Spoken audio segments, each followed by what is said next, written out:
আলহামদুলিল্লাহ রাব্বিল আলামিন ওয়াসসালাতু ওয়াসসালামু আলা সাইয়্যিদিল মুরসালিন ওয়া আলা আলিহি ওয়া আসহাবিহি আজমাইন। দেশ ও প্রবাস থেকে যে যেখান থেকে দেখছেন সকলকে জানাই পবিত্র ঈদুল ফিতরের আন্তরিক শুভেচ্ছা ও মুবারকবাদ এবং সকলকে সালাম। আসসালামু আলাইকুম ওয়া রাহমাতুল্লাহি ওয়া বারাকাতুহু। আলহামদুলিল্লাহ, আমাদের মাঝে আবারও একটি বছর পরে পবিত্র দিন অর্থাৎ ঈদ উল ফিতর আগমন করে। তো এই বরকতময় দিনে আমাদের কি করণীয়, আসুন সকলে সংক্ষিপ্ত আমরা জেনে নিই। ঈদের নামাজের পূর্বে কিছু সুন্নত ও আদব রয়েছে, যেগুলো আমাদের ঈমান, আমল ও আকীদাকে মজবুত করবে। আসুন আমরা সকলেই এই সংক্ষিপ্ত ঈদের নামাজের পূর্বে যাওয়ার আগে কিছু সুন্নত ও আদব জেনে নিই। ঈদের নামাজে যাওয়ার পূর্বে এক নম্বর, প্রথমেই আপনার নখ, চুল ইত্যাদি এগুলো পরিষ্কার করবেন। তারপর 2 নাম্বার, গোসল করবেন বা গোসল করার সময় মেসওয়াক যাদের রয়েছে সম্ভব হলে মেসওয়াক করবেন। মেসওয়াক করা প্রিয় নবীজির খুব গুরুত্বপূর্ণ একটি সুন্নত। এবং গোসল করার পরে আপনি 3 নাম্বার, খুশবু লাগাবেন, সুগন্ধিময় আতর বা সেন্ট, পারফিউম, যে যেটা পারেন সুগন্ধিময় জিনিস আপনাদের শরীরে লাগাবেন। 4 নাম্বার, ঈদের দিন ফজর নামাজ নিজের এলাকার মসজিদের মধ্যে পড়বেন জামাত সহকারে। এবং খুব গুরুত্বপূর্ণ একটি বিষয়, আরেকটি সুন্নত হচ্ছে যে হযরত সাইয়্যিদুনা বুরাইদা রাদিয়াল্লাহু তাআলা আনহু থেকে বর্ণিত, তিনি বলেন, প্রিয় নবী সাল্লাল্লাহু তাআলা আলাইহি ওয়াসাল্লাম ঈদুল ফিতরের দিন কিছু খেয়ে নামাজের উদ্দেশ্যে তাশরিফ নিয়ে যেতেন। এবং বুখারী শরীফের মধ্যে আরেকটি হাদিস রয়েছে যে হযরত সাইয়্যিদুনা আনাস রাদিয়াল্লাহু তাআলা আনহু থেকে বর্ণিত, প্রিয় নবী সাল্লাল্লাহু তাআলা আলাইহি ওয়াসাল্লাম ঈদুল ফিতরের দিন কয়েকটি খেজুর না খেয়ে নামাজের উদ্দেশ্যে তাশরিফ নিয়ে যেতেন না। আর খেজুরের সংখ্যা হতো বেজুর, অর্থাৎ আপনি 3টি, 5টি, 7টি এরকম বেজুর খেজুর সংখ্যা খেয়ে যেতে পারেন। যদি খেজুর না থাকে তাহলে কোনো মিষ্টি জাতীয় কোনো খাবার, সেমাই বা এরকম আরও মিষ্টি জাতীয় খাবার খেয়ে আপনি ঈদের ময়দানে তাশরিফ নিয়ে যাবেন।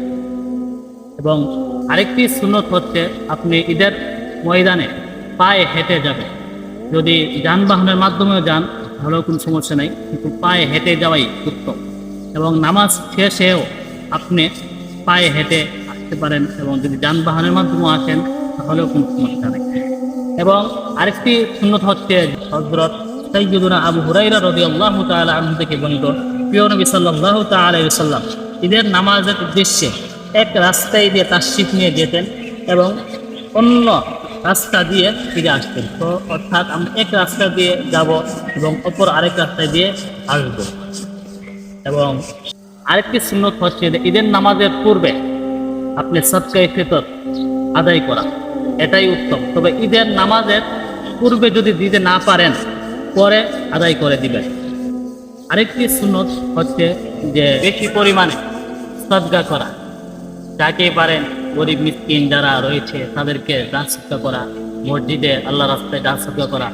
সদকার করার অনেক বরকত রয়েছে। প্রিয় নবী সাল্লাল্লাহু তাআলা আলাইহি ওয়াসাল্লাম বলেছেন, as-সাদকাতু তারাদ্দুল বালা, অর্থাৎ যে ব্যক্তি সদকা করবে, সদকা করার মাধ্যমে তার বালা মুসিবত দূর হয়ে যাবে।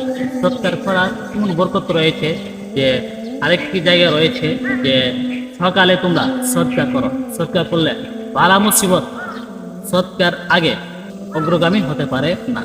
তো আমরা বেশি থেকে বেশি পরিমাণ যেন দান সদকা করি। আল্লাহ তাআলা আমাদের সবাইকে যেন তৌফিক দান করেন।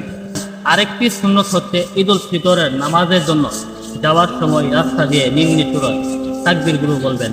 তাকবীরগুলো হলো এই যে আল্লাহু আকবার, আল্লাহু আকবার, লা ইলাহা ইল্লাল্লাহু, আল্লাহু আকবার, আল্লাহু আকবার, ওয়ালিল্লাহিল হামদ, আল্লাহু আকবার, আল্লাহু আকবার, লা ইলাহা ইল্লাল্লাহু, আল্লাহু আকবার, আল্লাহু আকবার, ওয়ালিল্লাহিল হামদ।